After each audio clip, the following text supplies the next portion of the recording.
Assalamualaikum warahmatullahi wabarakatuh. Waalaikumsalam warahmatullahi wabarakatuh. Selamat pagi anak-anakku sekalian. Pagi, Pak. Bagaimana kabar kalian pagi ini? Alhamdulillah, sehat Pak. Bapak sehat nggak, Pak? Alhamdulillah Bapak masih dalam keadaan sehat. Oke anak-anakku sekalian, pagi ini sebelum memulai kegiatan kita, alangkah baiknya kita berdoa dulu.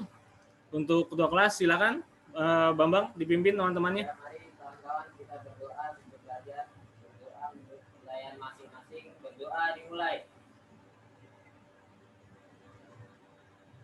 Berdoa selesai.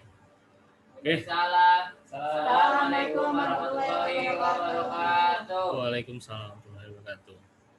Oke baik, selanjutnya sebelum memulai pembelajaran seperti biasa, walaupun kita pembelajaran jarak jauh, tidak di sekolah, Bapak tetap akan mengecek kerapihan kalian. Jangan lupa untuk menjaga selalu kerapihan, kebersihan lingkungan kalian. Ya. Kenapa? Di saat pandemi ini, itu menjadi hal yang utama untuk menjaga kebersihan kita. Selalu menerapkan protokol kesehatan, memakai masker, dan selalu menjaga jarak.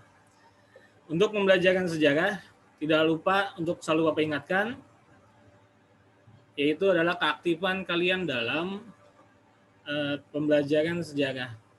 Ya, kenapa setiap kalian melakukan pembelajaran yang aktif, ya bertanya atau dan lain sebagainya, nanti akan mendapat tambahan nilai. Jelas ya? Jelas, Pak. Oke, selanjutnya Bapak akan absen dulu untuk pagi ini. Bambang Widodo? Hadir, Pak. Ya. Joko Susilo? Hadir, Pak. Mega Hati? Saya, Pak. Puji Astu? Nggak ada. Tidak ada. Kemana dia? Nggak tahu. Oke, baik, tidak apa-apa. Oke, anakku sekalian, sebelum memulai pembelajaran pada pagi ini, untuk menguatkan karakter nasionalisme kita, alangkah baiknya kita menyanyikan lagu wajib. Ya, kita akan menyanyikan pagi ini lagu Bangun Pemuda-Pemudi.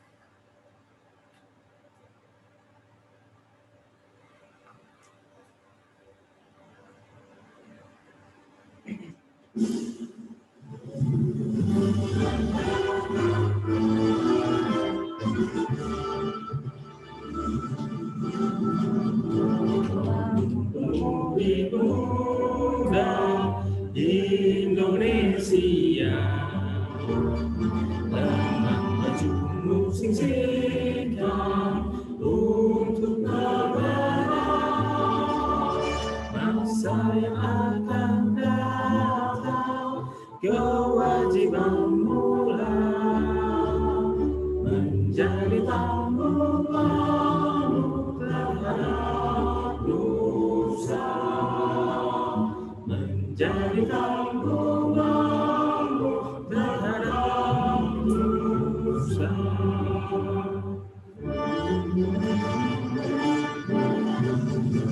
Kami tetap berusaha jujur segala ikhlas, tak usah banyak bicara, terus kerja keras, hati teguh dan lurus, pikir tetap jernih, bertingkah laku halus, hai putra negeri, bertingkah laku halus, hai putra negeri.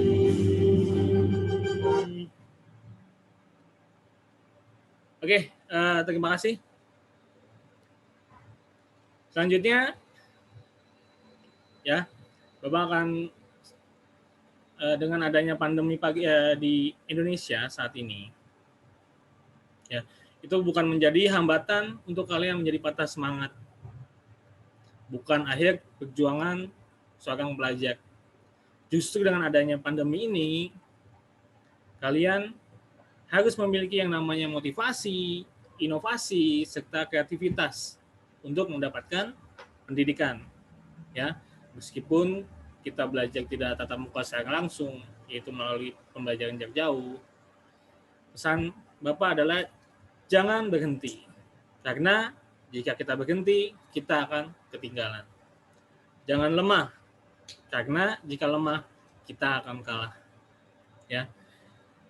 Ada pesan dari salah satu tokoh nasional kita, Raden Ajeng Kartini. Beliau menyampaikan, jangan pernah menyerah jika kamu masih ingin mencoba. Jangan biarkan penyesalan datang karena kamu selangkah lagi untuk menang. Jadi tetap berusaha, ya, jangan patah semangat.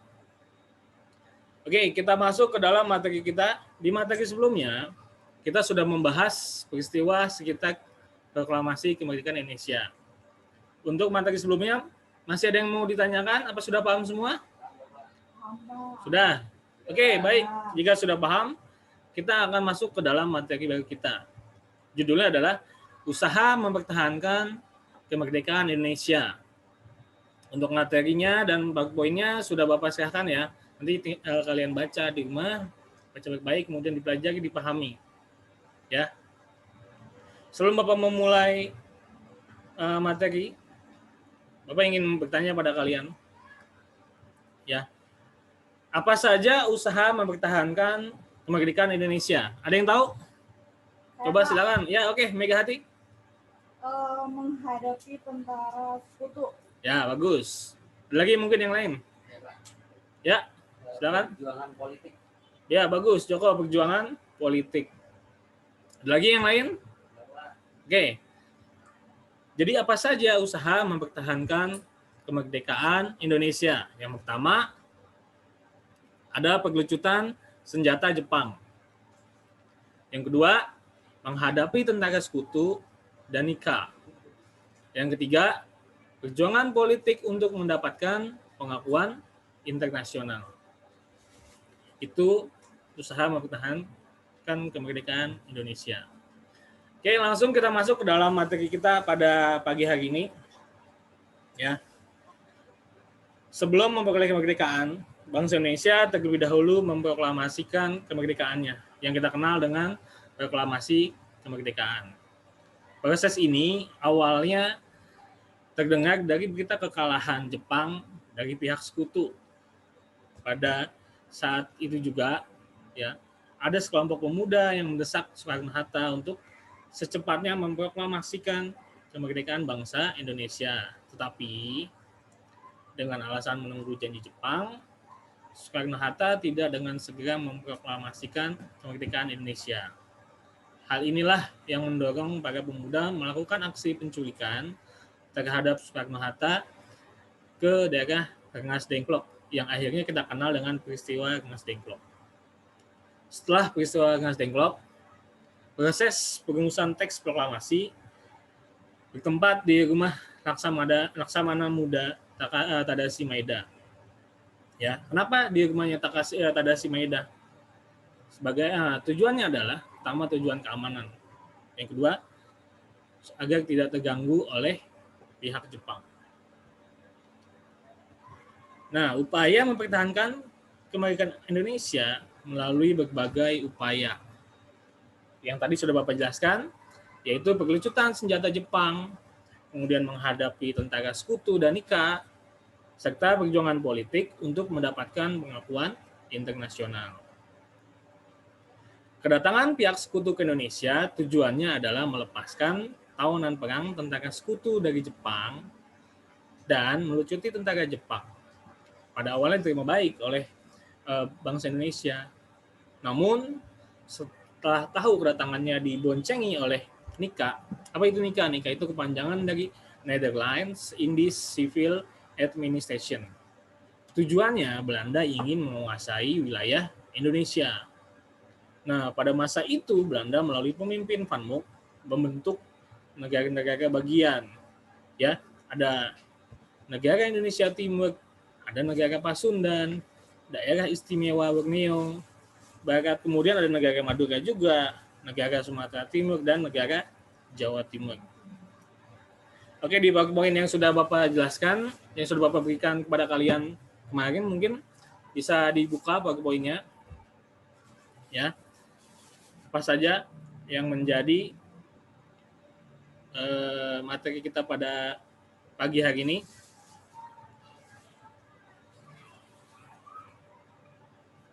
Oke, yang pertama, perjuangan bersenjata dalam usaha mempertahankan kemerdekaan. Apa saja usahanya? Yang pertama, ada pertemuan 5 hari di Semarang. Untuk materi hari ini, Bapak tidak menjelaskan secara rinci ya, dikarenakan karena keterbatasan waktu, kalian bisa baca materi kalian yang sudah Bapak berikan di rumah. Bapak hanya menjelaskan garis besarnya saja. Ya, yang pertama tadi ada pertempuran 5 hari di Semarang. Ya, pada peristiwa ini gugurlah yang namanya Dr. Taryadi ditembak oleh pasukan Jepang karena dia menemukan mata air atau sumber air yang sudah dicemari atau diracuni oleh pihak Jepang. Kemudian pecahlah perang antara pasukan Jepang dengan rakyat Indonesia yang mengakibatkan banyak jatuhnya korban. Yang kedua, ada peristiwa heroik di Surabaya. Siapa yang nggak tahu peristiwa pada tanggal 10 November 1945 yang diawali oleh ultimatum dari pasukan sekutu Inggris di sini ya pada bangsa Indonesia untuk menyerahkan senjata dengan membawa bendera putih sebagai tanda menyerah kepada sekutu. Akibat dari pertempuran ini tewasnya Brigjen Ngalabi. Namun sampai batas waktu yang ditentukan tadi tidak ada kata menyerah dari rakyat Indonesia. Akhirnya terjadilah pertempuran yang mengakibatkan banyak jatuhnya korban. Kemudian yang ketiga ada peristiwa Bandung Lautan Api. Peristiwa ini terjadi pada bulan Oktober 1945. Ketika pasukan sekutu memasuki kota Bandung untuk mengambil alih tawanan Jepang dan melucuti senjata mereka. Pihak sekutu meminta Indonesia menyerahkan senjata hasil rampasan. Ya. Kemudian itu tidak dihiraukan. Kemudian meletuslah pertempuran. Kemudian selanjutnya ada perintah dari pusat untuk mengosongkan kota Bandung. Akhirnya pasukan meninggalkan kota Bandung dengan terlebih dahulu membumi hanguskan kota Bandung bagian selatan. Selanjutnya ada peristiwa Medan Area. Peristiwa ini bermula dengan kedatangan pasukan sekutu yang diboncengi oleh Nika pada tanggal 9 Oktober 1945. Kedatangan mereka itu bermaksud untuk memperkuat pasukan Westerling. Ya, Westerling ini Belanda. Yang diterjunkan sebelumnya akhirnya memberikan kesimpulan bahwa Belanda bermaksud untuk menjajah kembali. Akhirnya terjadi ketegangan yang menimbulkan konflik antara Indonesia dengan Belanda. Selanjutnya ada juga peristiwa Merah Putih di Manado. Ya, di sini pemuda Manado yang tergabung dalam pasukan Kenil bersama rakyat berhasil merebut Manado, kemudian Tomohon dan Minahasa dari tangan Belanda. Kemudian ada pertempuran Ambarawa. Ini terjadi pada tanggal 15 Desember 1945 antara pasukan Inggris sekutu melawan pasukan Indonesia. Ya, pasukan Indonesia itu terdiri dari divisi 5 Banyumas di bawah pimpinan Kolonel Sudirman. Ya, dalam pertempuran ini pasukan Indonesia berhasil memukul mundur pasukan Inggris untuk mengenangnya. Kemudian didirikan yang namanya Monumen Palagan Ambarawa. Selanjutnya ada pertempuran Puputan Nagarana di Bali. Ya, terjadi pada tanggal 26 November 1945 antara Belanda dengan rakyat Bali. Ya, di sini ada peperangan, ini tokohnya adalah I Gusti Ngurah Rai dan seluruh pasukannya akhirnya gugur di medan pertempuran. Selanjutnya pertempuran 11 Desember 1946 di Sulawesi Selatan. Nah, di sini terjadi di wilayah Sulawesi Selatan, yaitu di Polong Bangkeng, di Parepare, dan Luwu. Pejuang yang meninggal di sini adalah Emi Sailam. Selanjutnya ada agresi militer Belanda 1, terjadi tanggal 21 Juli 1947. Di sini Belanda melanggar perjanjian Linggarjati dengan melancarkan serangan secara tiba-tiba. Ya. Kemudian ada agresi militer Belanda 2, terjadi pada tanggal 19 Desember 1948 di Jogja. Ya, serangan ini melanggar perjanjian Renville. Kemudian di agresi militer Belanda 2 ini dibentuk pemerintahan darurat di Bukit Tinggi yang dipimpin oleh Mr. Syarifuddin Prawira Negara. Itu perjuangan melawan penjajah dengan senjata. Kemudian, apa lagi? Ada perjuangan juga melalui jalur diplomasi atau perundingan. Ada perundingan Soekarno dengan Van Mook. Ya, itu dimulai tanggal 23 Oktober 1945 di Gambir dan tidak menghasilkan apa-apa, tapi ini merupakan langkah awal dari perundingan. Selanjutnya kemudian ada pertemuan kedua antara Sultan Syahrir dengan Van Mook. Ini juga tidak menghasilkan keputusan apa-apa. Kemudian ada perundingan Hoog Value. Ini terjadi di Hoog Value di kota kecil Belanda. Ini juga menghasilkan jalan buntu. Kemudian ada perundingan Linggarjati, ya, perundingan Linggarjati. Di sini Belanda mengakui kekuasaan de facto Republik Indonesia atas Jawa, Madura, dan Sumatera. Kemudian mendirikan negara Indonesia Serikat. Kemudian RI dan Belanda merupakan satu unit gabungan yang dikepalai oleh Ratu Belanda. Dari sini kemudian selanjutnya ada perundingan Renville. Di perundingan Renville ini dibentuk Republik Indonesia Serikat. Kemudian Belanda tetap berkuasa di Indonesia sampai penyerahan kedaulatan. Ya. Kemudian selanjutnya ada perjanjian Rumroyen. Di sini perjanjiannya, semua angkatan bersenjata Indonesia akan menghentikan semua aktivitas gerilyanya. Kemudian pemerintah RI dikembalikan ke Jogja. Kemudian nanti akan dilanjutkan dengan perundingan KMB, Konvensi Meja Bundar. Hasilnya adalah Belanda mengakui kedaulatan Republik Indonesia Serikat, kecuali wilayah Irian Barat. Kenapa? Karena dia akan diselesaikan dalam waktu 1 tahun. Kemudian dibentuk Uni Indonesia Belanda dengan monarki Belanda sebagai kepala negaranya. Yang ketiga, hutang Hindia Belanda diambil alih oleh Republik Indonesia Serikat. Oke. Itu tadi pembahasan kita untuk pagi hari ini. Sampai di sini, ada yang ingin bertanya? Silakan. Cukup? Oke, kalau tidak yang bertanya, sang Bapak akan menanya kalian. Ya. Tadi merupakan upaya tokoh-tokoh nasional pahlawan kita dalam mempertahankan kemerdekaan Indonesia. Nah, sang bagaimana upaya kalian sebagai pelajar mempertahankan kemerdekaan Indonesia? Oke, siapa yang bisa jawab? Saya, Pak. Oke, Megawati. Apa? Memperbaiki sumber daya alam, memperbaiki sumber daya manusia. Oke, baik. Ada lagi? Ayo, silakan. Saya, Pak, Ya, Joko. melestarikan budaya asli Indonesia. Ya. Ada lagi? Ya, Pak, Ya, silakan, Mamang. beli produk-produk nasional, Pak. Ya, baik. Jadi kita sebagai pelajar ada banyak sekali langkah-langkah upaya mempertahankan kemerdekaan Indonesia. Yang pertama harus sudah pasti mentaati peraturan dan tata tertib sekolah. Yang kedua, mendukung perkembangan produk-produk dalam negeri. Yang ketiga, melestarikan budaya asli Indonesia. Yang keempat, belajar dengan giat, tekun, dan rajin. Yang kelima, menggunakan produk buatan dalam negeri. Kemudian, memperbaiki sumber daya manusia dan sumber daya alam kita. Kemudian selanjutnya adalah menghormati antar sesama. Ya. Kemudian berkompetisi untuk meraih prestasi. Menggunakan budaya Indonesia kepada dunia. Dan yang utama adalah ikut memajukan sektor di bidang pendidikan. Oke, dari paparan tadi yang sudah Bapak jelaskan, bisa diambil kesimpulan, ya, Indonesia sudah menyatakan dirinya sebagai negara merdeka. Namun, hal itu bukan berarti keadaannya menjadi tenang. Kemerdekaan itu harus dipertahankan dari ancaman pihak asing. Untuk mempertahankan kemerdekaan, pemerintah Indonesia menempuh 2 cara. Yang pertama, melalui perjuangan diplomasi dan perjuangan bersenjata. Perjuangan diplomasi melahirkan beberapa perjanjian, sedangkan perjuangan bersenjata mengakibatkan terjadinya berbagai pertempuran. Contoh dari perjuangan diplomasi ada tadi, ada perjanjian Linggarjati, Renville.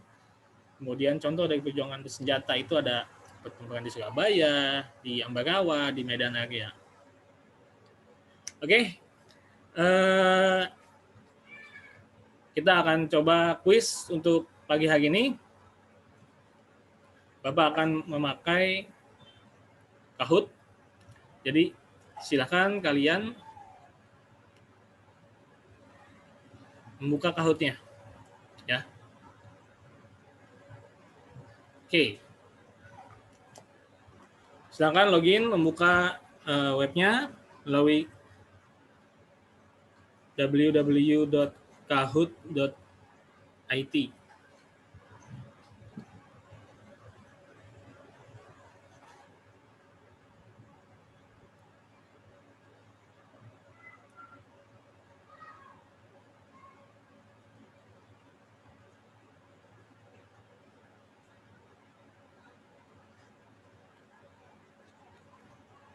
Oke, sudah ya, kita mulai ya. Silakan kalian jawab pertanyaan yang ada di sini, kuis ini. Kemudian satu pemenang yang terbaik akan mendapatkan hadiah berupa voucher pulsa untuk minggu depan. Ya. Jadi silakan mengerjakan kuisnya dengan baik. Oke, kita mulai.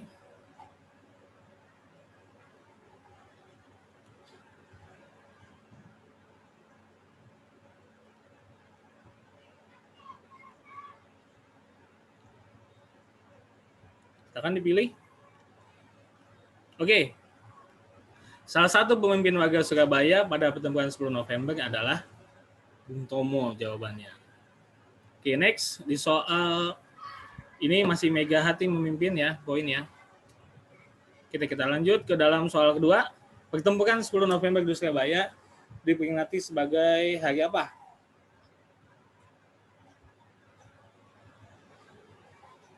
Oke, yang betul satu, Hari Pahlawan. Oke, kita lihat, wah, Bambang Widodo. Ya. Oke, lanjut. Next.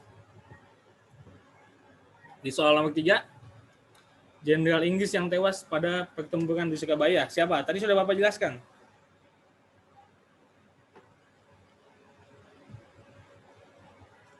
Ya, betul. Jawabannya AWS Malabi. Oke, Bambang masih memimpin. Selanjutnya.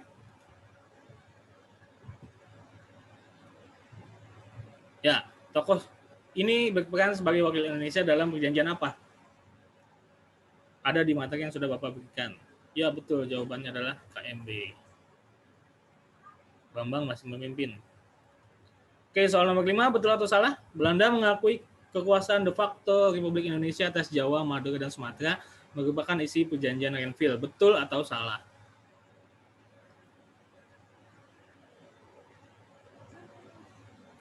Jawabannya yang betul adalah salah.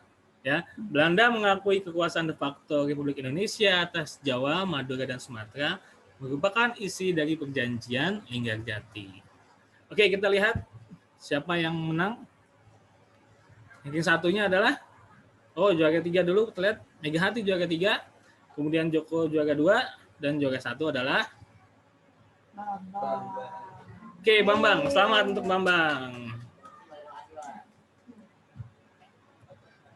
Oke.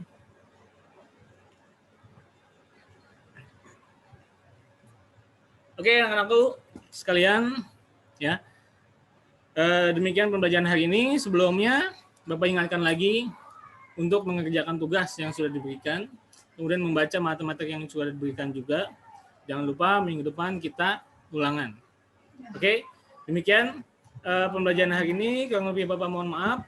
Terima kasih. Selamat pagi. Wassalamualaikum warahmatullahi wabarakatuh. Terima kasih, Pak.